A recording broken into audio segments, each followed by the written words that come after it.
Good evening, I'm Callie LaCount. And I'm Will Bott. Here's what's coming up next on Panthervision. It's the biggest game of the season, and it's against UWM's biggest state rival. We'll take you to Madison for all the action. What are all these computers doing collecting dust in a warehouse? This is my inventory, basically. No, UWM doesn't have a hoarding problem. We'll explain. This is essentially becoming like a household item. This new technology could add another dimension to your life. We'll show you how.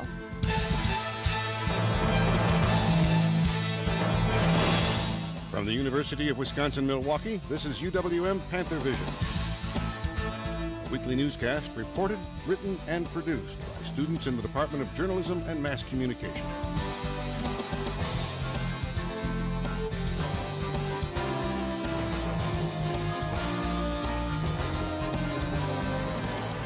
And now, the news.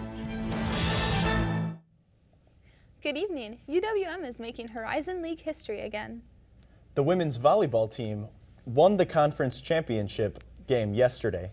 That means UWM has taken the tournament crown in 3 fall sports. In the past 2 weeks, both the men and women's soccer teams won their tournaments, earning an automatic bid to the NCAA tournament. The only other school to achieve this feat is UWM in 2002. The men's soccer team drew a familiar and hated opponent. Panthervision's Jenna McGlynn takes us to Madison for the NCAA tournament game. Kids playing on the sidelines with family and friends in the crowd. You would think you are watching a homecoming game of a local high school until you hear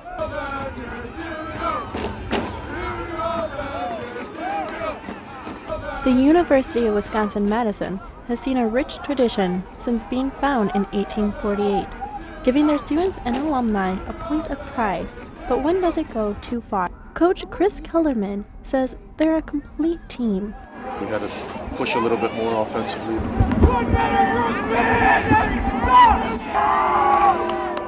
But why so much slander on this player? I transferred, this just wasn't for me here. UW-Milwaukee's midfielder Luke Goodnutter played his freshman year as a Badger. It's been 3 years now. Being back in the McClyman soccer complex and losing to the Badgers 1-0 has Goodnutter saying, Obviously disappointing. That's not to say that they didn't give it their all. And obviously, being down a goal, with 45 minutes to play, you got to have more of an aggressive mentality. Coach Kelderman says that they played better in the second half of the game. And senior Andrew Stone says they gave it their all on defense. We just happened to find our rhythm. Even though the team went home with a loss, they accomplished 1 goal. In the beginning of the season, we wanted to, this is our goal, to get the NCAA tournament. So we accomplished that. In Madison, I'm Jenna McGlynn for Panthervision. The Panthers made it into the NCAA tournament after winning the Horizon League Conference tournament last Sunday. After the victory over UIC, the Panthers gathered in the pavilion to find out their opponent. The team was excited to play against the Big Ten opponent.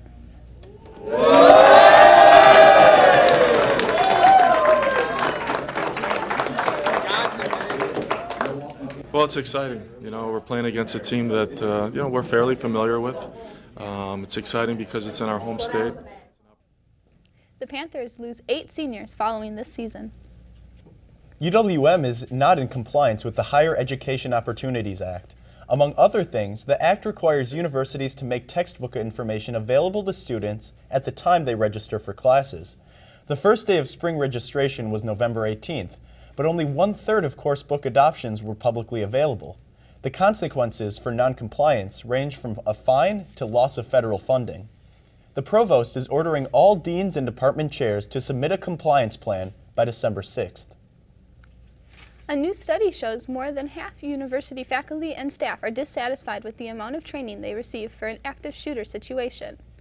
The survey was done by the organization Campus Safety, which bills itself as a technology resource for security, police, and administrators. Their nationwide poll shows 32% of administrators, faculty, and staff say they are somewhat unsatisfied with the amount of training they receive, and 23% said they are very unsatisfied. As we've been reporting, UWM does not require active shooter training for its employees. And even though students tell us that they have no idea what to do, UWM does not show an active shooter preparedness video at freshman orientation. One top university official told us they don't show the video because they don't want to scare people, or, in his words, make parents paranoid. There are lots of questions about UWM's preparedness, but what about MATC? In tonight's MATC report, Sam Gritzmacher investigates the school's safety alert system. As the clocks roll back and the weather gets chilly, the MATC Rave Alert system becomes even more important. The Rave Alert system is a product that the college uses for emergency notifications to students, faculty, and staff.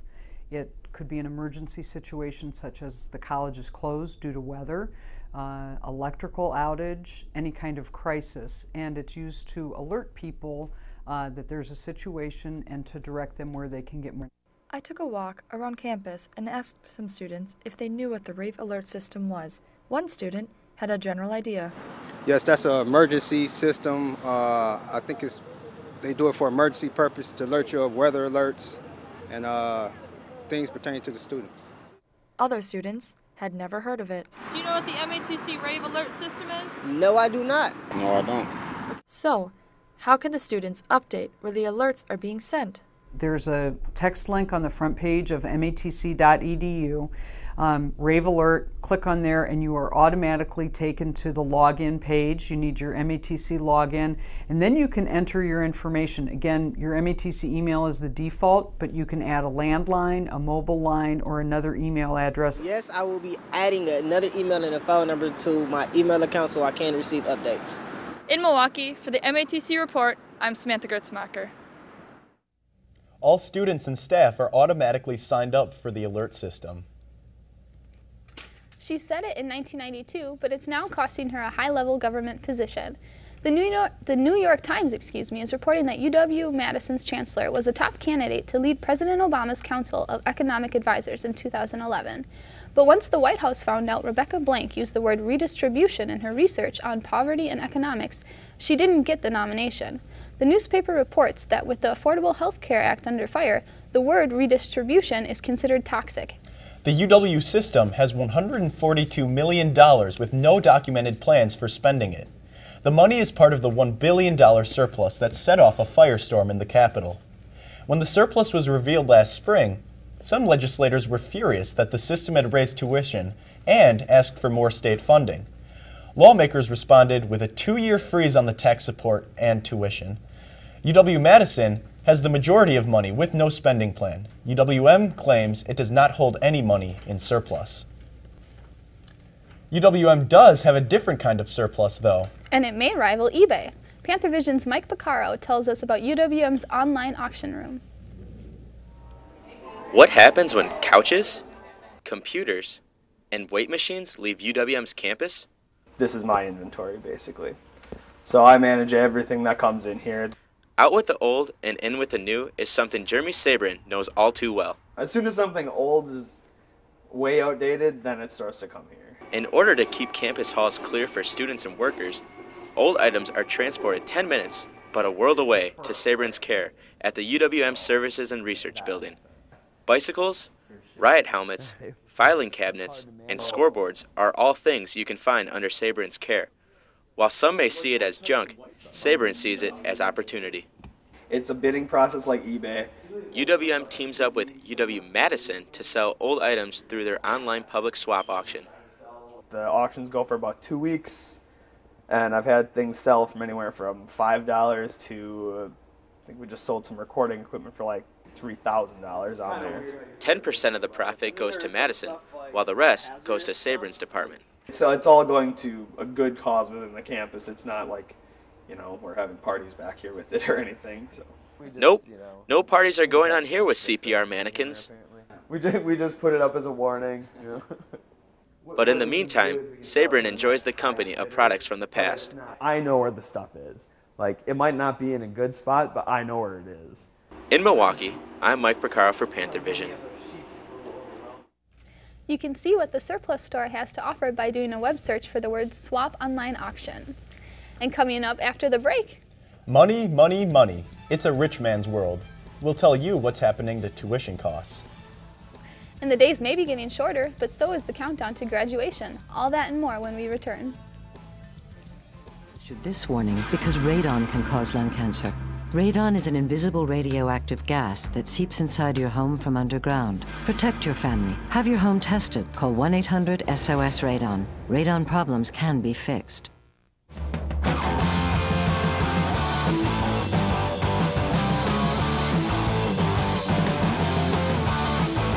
This is where powerful ideas lead to proven results.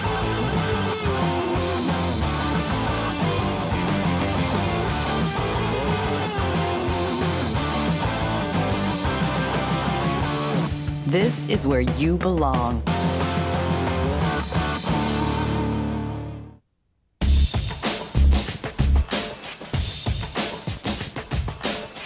A strong, productive workforce.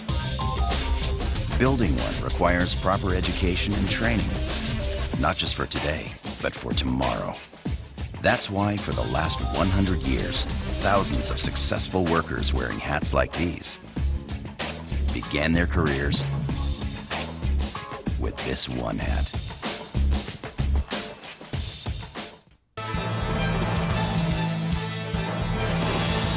Thanks for watching UWM Panthervision, Judge Best Student Newscast by the Northwest Broadcast News Association. Panthervision is produced by students in the Department of Journalism and Mass Communication in association with Milwaukee Area Technical College.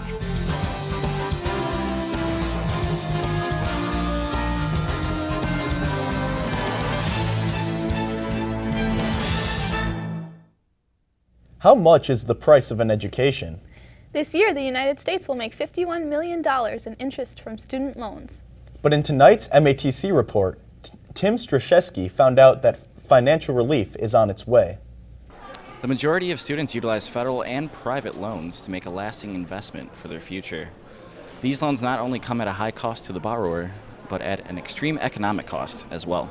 While attending a press conference introducing the Higher Ed Lower Debt Bill, we found out that borrowers with student loan debt are twice as likely to purchase a used car, and they are twice as likely to rent rather than to buy a home. The executive director for the One Wisconsin Institute spoke in support of the Higher Ed Lower Debt legislation. The Higher Ed Lower Debt Bill is really groundbreaking legislation because, first, it would allow students to be able to refinance their student loans at a lower rate through a new student loan refinancing authority administered by the state of Wisconsin. Second, it would provide substantial tax relief for people who are paying student loan debt off. I think it could be as much as $500 an individual every year that you can get back on your taxes for the payments that you make on your student loan debt. Third, it provides more transparency and gathering of data so that we know exactly how big the problem is here in the state of Wisconsin. And then fourth, it provides some loan counseling so that and rankings so that people know what are the good loans to get, what are the ones that might be challenging, and to have the information to make the best decisions they can make. Only time will tell if this legislation will have lasting effects on borrowers and the economy. Here in Milwaukee, I'm student reporter Tim Straszewski. Supporters of the bill are touring campuses across the state to gather support. For more information, visit onewisconsinnow.org. The U.S. Department of Education says the University of Wisconsin-Green Bay has the lowest tuition in the UW system. One reason for UWGB's lower tuition is because they charge extra for things like improving advising or career planning. While they have the lowest tuition, many other factors go into determining a school's overall affordability. The UW Flex Option program is open for applicants. The program allows students to get credit for what they already know. Two-year colleges and UWM are the first institutions in the state to offer flex degrees. Students enrolled in the program can begin academics starting January 2nd. And with just more than a month until December graduation, seniors are preparing for life after college. As Panthervision's Tony Atkins found out, senioritis is affecting many. For many students, the routine schedule of going to class and studying has become second nature. But for this particular graduate student, that routine is about to change. Hi, my name is Mario McCoy, and I am a victim of senioritis. This is nothing new to McCoy, who is going through his third episode of senioritis. The first episode was in high school. High school, I mentally was not there. Then that episode spun off into undergrad.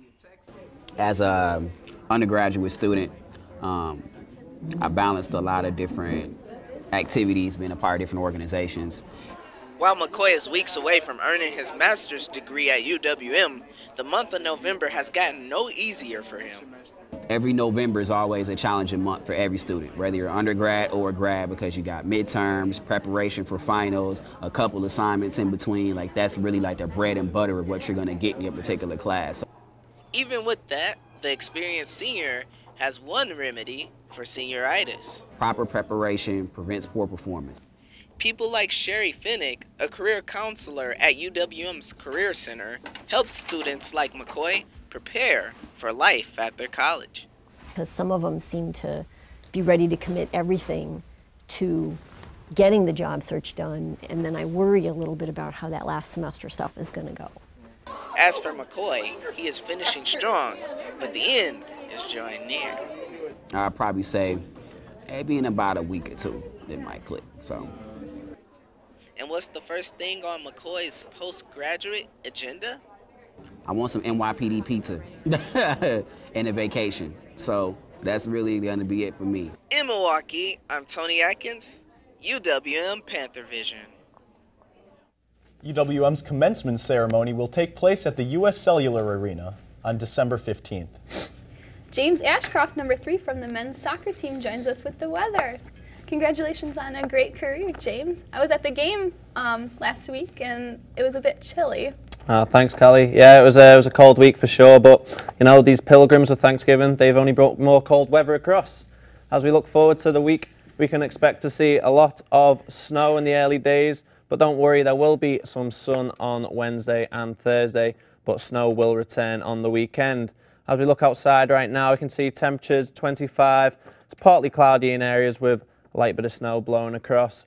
Today, though, we're going to see more snow, highs of 31, lows of 24, definitely wrap up warm. As we look across the lows for the state, we can see Oshkosh at 21, Eau Claire up there, northwest 19, and our very own Milwaukee 25 degrees Celsius. On into the highs, we've got a 32 in Rhinelander, 36 in Eau Claire, and a 34 in Milwaukee. Tonight, though, expect more snow, lows of 25, with a wind coming off that lake at 4 miles per hour. It will be chilly. Into tomorrow, we're going to see more snow flurries, highs of 28, low of 19. It's going to be getting very chilly. But not to worry, if you haven't got your turkey for Thanksgiving yet, you can go and kill a fresh one on Wednesday because the weather is looking mostly sunny, so it's good for that hunting. And for the rest of the week, we can expect to see sun on Thursday, make it a good Thanksgiving. Mostly sunny on Friday for them Black Friday sales, but back into the weekend, we're going to be seeing more snow across the state of Wisconsin. Great. Well, thank you very much for the weather. No worries, guys. Enjoy your Thanksgiving. Good to know I can go hunting for that turkey on Wednesday. Is this world being watched by intelligence greater than man? Researchers from the University of Madison observed 28 neutrinos that traveled millions of light years before crashing to Earth. Researchers have been unable to identify where the neutrinos come from. The neutrinos, or cosmic rays, crashed into the South Pole, creating blue light the size of 6 blocks. And the rays were powerful. The Large Hadron Collider in Geneva can only produce cosmic rays with 1/10,000,000th of the energy that the neutrinos produced. Coming up after the break, the volleyball team goes digging for hardware. But they're not the only team on an archaeological task. We will show you all 3 dimensions of the discovery. All that and more when Panthervision returns. This warning because smoking causes lung cancer. The Surgeon General issued this warning because radon can cause lung cancer. Radon is an invisible radioactive gas that seeps inside your home from underground. Protect your family. Have your home tested. Call 1-800-SOS-RADON. Radon problems can be fixed.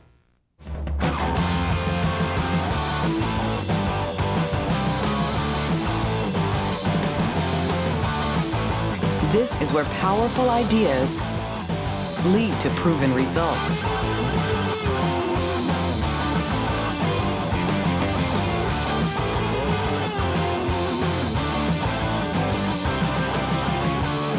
This is where you belong.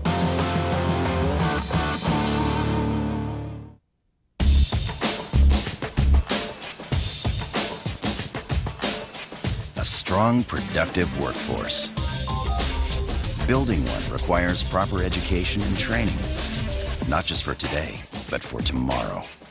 That's why for the last 100 years, thousands of successful workers wearing hats like these began their careers with this one hat.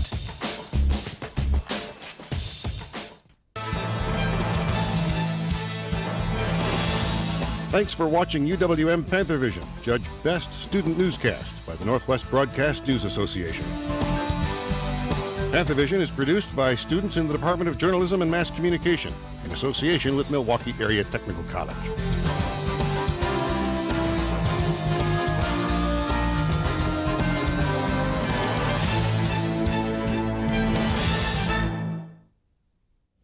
Another week, another Horizon League Tournament Championship. Jenna McGlynn joins us with sports. The UWM women's volleyball team is on their way to the NCAA tournament. The Panthers defeated the Valparaiso Crusaders 3-1 in the championship on Sunday afternoon. Tournament VIP Maggie Dunbar had 14 kills to share the team lead with Julia Kolinsky. Kolinsky was named to the all-tournament team along with Taylor Golubowski. The Panthers make it to the NCAA tournament for the 10th time in school history and will find out their opponent on Sunday night during the selection show. The UWM's men's soccer team lost to the Badgers in the first round in the NCAA tournament on Thursday. They're a great team, but you know, we had our chances and we didn't convert on them in the final third. The loss concludes the men's soccer season with a 15-2-2 record. Junior captain Lori Bell was named Horizon League Player of the Year, and freshman goalkeeper Liam Anderson tied the school record of 10 shutouts. The men's basketball team is back on track. Team beat Tennessee Tech 70-63 on Saturday. Austin Aarons led the team with 17 points. Matt Tybee and Kyle Clem scored 14 points each. The victory comes on the heels of a loss to DePaul. The teams traded the lead in the first, but the Blue Devils shot 60% in the second and won 80-71. Matt Tybee had 14 points and 11 rebounds for the Panthers. 4 last-minute free throws by Mitch Rolke helped clinch that win over the Golden Eagles, and that's a bigger deal than you might think, as a Panthervision's Joe Horning shows you. Rolke has interesting backstory. The UWM men's basketball season is starting off just like any other, but for senior guard Mitch Rolke, each game is special. The fifth-year senior doesn't play in every game, but he is of great value to the team. I'm just like another coach out there. I mean, I know what's supposed to happen. I mean, if I see something that I want someone else to see or do, I'm gonna tell them. I put on a great scout with some of the assistant coaches. I give the guys great looks.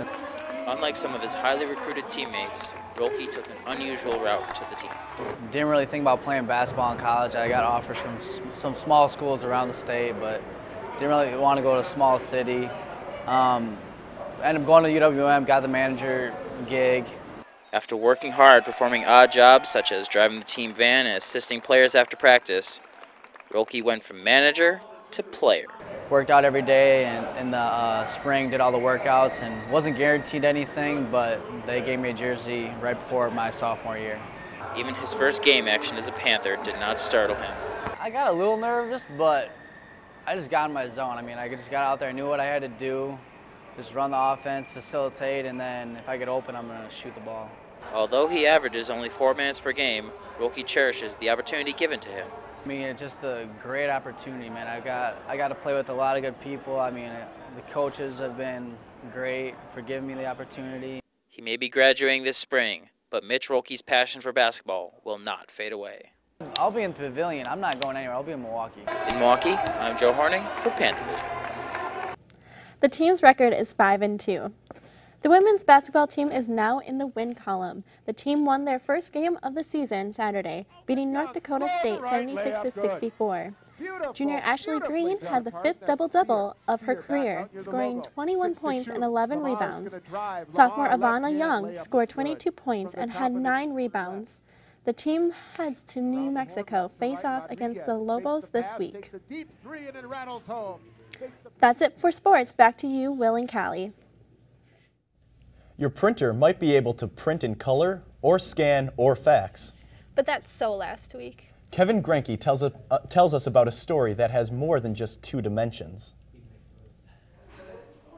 Looking at computer screens all night would make some students brain dead, but Ryan Evers and Gerardo Mora have found a 3-dimensional solution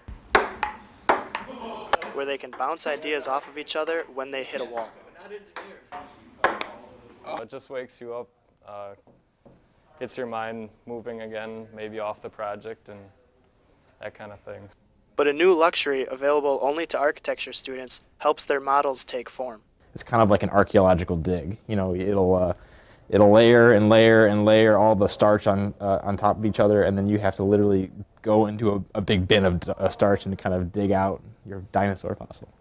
Tad Jamiefield is explaining a 3D printer that for now is exclusive to the Rapid Prototyping Lab at UWM, but he thinks in the future, even your grandma will own one. This is essentially becoming like a household item. You can make a parallel between this type of 3D technology and another one. Had you said in 1984, when the first 3D printer was developed, that in 30 years people would be watching movies with these on, you'd have been laughed out of the theater. It may be a radical step forward in technology, but the advantages have the upper hand. Just actually physically having a 3D model instead of having to make it by hand every wall or every window.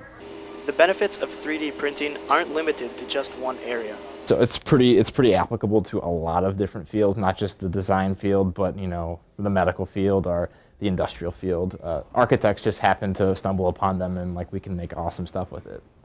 It might be from the world of science fiction right now, but talks of 3D printing being used for recreational purposes are on the table. 3D printing is just the beginning of it. I think fabrication is like the next handsaw. In Milwaukee, I'm Kevin Grenke for Panthervision.